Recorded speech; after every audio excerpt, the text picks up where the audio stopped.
Karanasan bilang 42.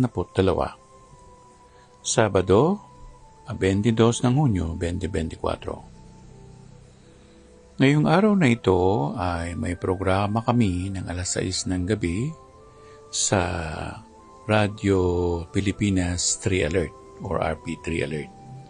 Mga alas 2 pa lang ng hapon, sinundo ko na si Eddie Suarez.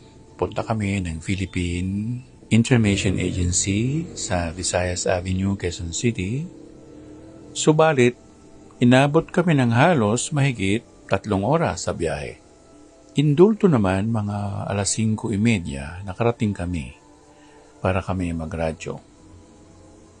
Ibig sabihin, nakapagradyo rin kami. Kaming 3, kaming 4. Guest namin si Cecil Santos ng Mabuhay Singers.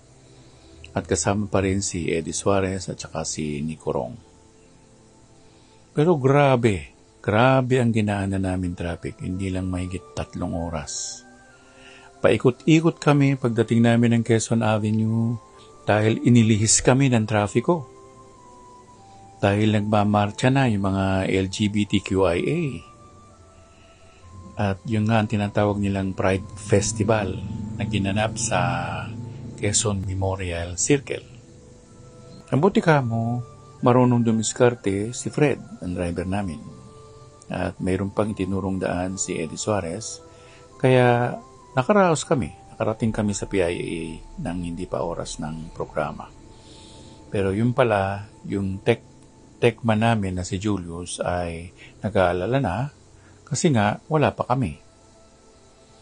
Ang ginawa ko naman, pinatawagan ko si Nico Rong na nandoon na at sinabihan nito si Julius na darating kami. Pero nag-aalala pa rin sila kasi nga sobrang traffic.